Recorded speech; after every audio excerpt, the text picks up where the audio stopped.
One of the major objections that pre-tribbers like Brian Denlinger have brought up to post-tribbers like Steven Anderson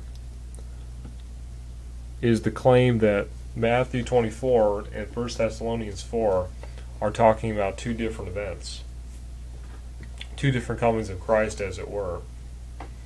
And even though both passages mention, or I should say allude to, a trumpet in some form, whether a trump or a trumpet, I've pointed out that distinction in a previous video, or the fact that they both mention the clouds and also a coming of Christ, even in light of that mountain of clear evidence that if we were talking about any other subject in the Bible, we would easily conclude that we're talking about the same event.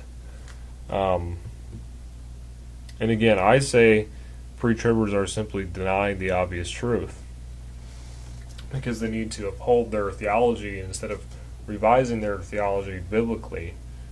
They're coming up with false arguments to support an already faulty assumption.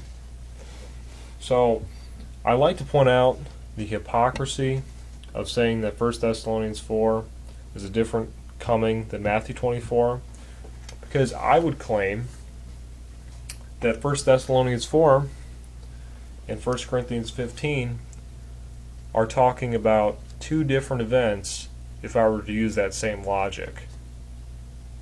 These passages are more dissimilar to each other than 1 Thessalonians 4 and Matthew 24 are to each other.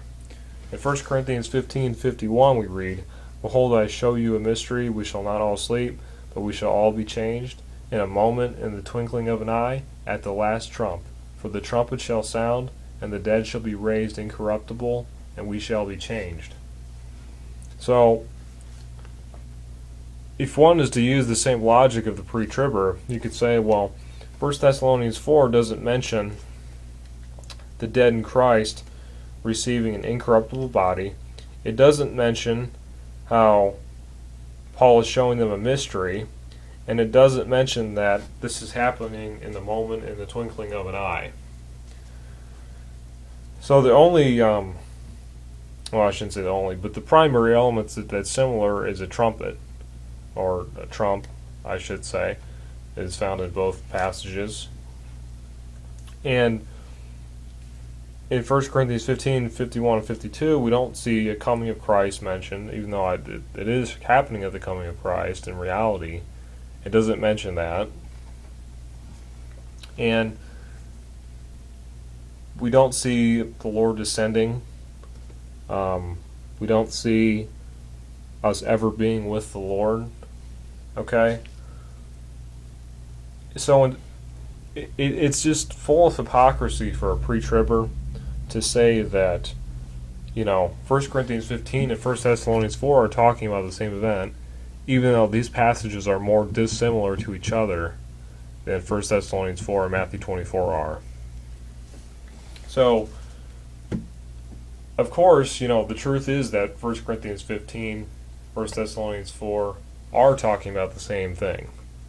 That's the truth that pre-tribbers admit to and correct post-tribbers admit to. But they don't want to link that in with Matthew 24 because of verse 29 teaching that coming is after the tribulation of those days. So, this is not really up for negotiation. It's simply pointing out a grievous error of pre-tribbers and the inconsistency of their arguments. Their view is not scriptural, and they simply pick and choose what they want to use to support their doctrine and find clever ways of getting around obvious truths. So that way they can tell you that, the pre-trib rapture is a biblical doctrine, and, don't question it. This is, God's truth through humanity. When in reality it is so full of holes, its logic doesn't hold by itself, and a person who has no interest in, finding pre-trib theology in and of itself in the Bible, Basically, I'm just saying a person who wants to just know the truth and read it, they don't care what it is, just let the Bible teach it to them. They're going to come across Matthew 24 and know plain as day that the rapture takes place after the abomination of desolation, and it occurs after the tribulation. So, pre-tribbers, this is poor thinking on your part to say that Matthew 24 is different from 1 Thessalonians 4.